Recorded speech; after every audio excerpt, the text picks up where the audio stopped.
नमस्कार मित्रांनो, government schemes आणि नवीन अपडेटमध्ये आपल्या सर्वांचे स्वागत आहे। मित्रांनो, आज आपण जे कोणी ज्येष्ठ नागरिक असतील त्यांच्यासाठी एक महत्त्वपूर्ण योजना पाहणार आहोत। आजचा व्हिडिओ थोडासा मोठा होऊ शकतो, पण मित्रांनो तुम्हाला योजना व्यवस्थित समजणे हे महत्त्वाचा आपला उद्देश आहे। चला तर मित्रांनो सुरू करूया आजच्या आपल्या व्हिडिओला। मित्रांनो, मुख्यमंत्री वयश्री योजना 65 वर्षावरील ज्येष्ठ नागरिकांना 3000 रुपये आणि इतर लाभ मिळणार। तुम्ही केला आहे का अर्ज? चला तर मित्रांनो बघूया काय आहे योजना।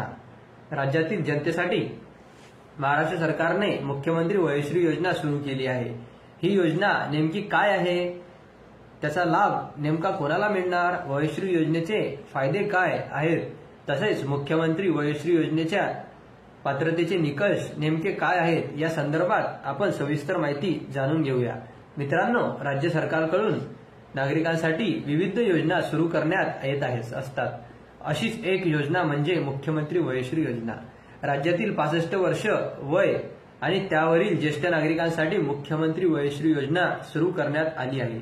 ज्येष्ठांमध्ये अपंगत्व, अशक्तपणा, निष्काळजीपणा, आवश्यक उपकरणे खरेदी करणे एक रकमी त्यांना सरकार 3000 रुपये थेट त्यांच्या बँक खात्यामध्ये मित्रांनो या योजनेच्या माध्यमातून सरकार देणार आहे।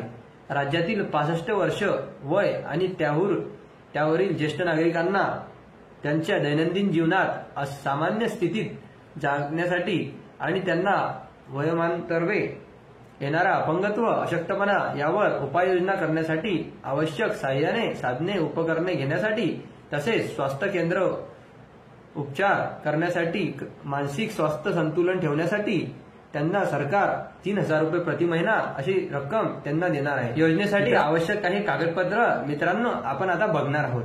नंबर 1, आधार कार्ड किंवा मतदान कार्ड, राष्ट्रीयकृत बँकेच्या बँक पासबुकाची एक झेरॉक्स, पासपोर्ट आकाराचे 2 फोटो, स्वयं घोषणापत्र, शासनाने ओळखपत्र पटविण्यासाठी विहित केलेल्या अन्य कागदपत्रे, लाभार्थ्याच्या काही पात्रतेची मित्रांनो निकष आपण पाहणार आहोत।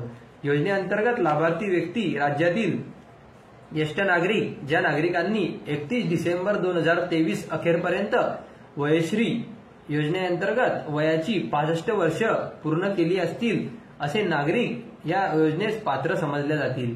ज्या व्यक्तीचे वय 65 वर्ष आणि त्याहून अधिक आहे त्या व्यक्तींकडे आधार कार्ड असणे आवश्यक आहे किंवा आधार कार्डसाठी अर्ज केलेला असावा आणि आधार नोंदणी पावती असणे आवश्यक आहे। मित्रांनो, लाभार्थ्याकडे ओळखपत्र असणे हे खूप गरजेची गोष्ट आहे।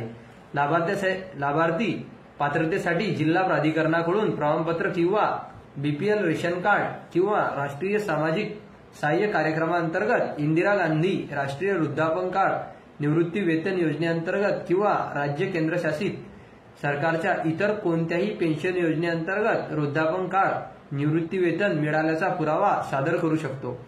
उत्पन्न मर्यादा, लाभार्थ्याचे कौटुंबिक वार्षिक उत्पन्न 2 लाख रुपयांच्या आत असावे। याबाबतचे लाभार्थ्याचे स्वयं घोषणापत्र सादर करणे आवश्यक आहे। मित्रांनो, अशा पद्धतीने तुम्ही या योजनेचा लाभ घेऊ शकता। आणि मित्रांनो, अशाच महत्त्वपूर्ण माहितीसाठी आमच्या चॅनलला सबस्क्राईब करायला विसरू नका, जेणेकरून अशीच माहिती मित्रांनो आम्ही तुम्हाला पुढे देखील देत राहू। तोपर्यंत धन्यवाद मित्रांनो।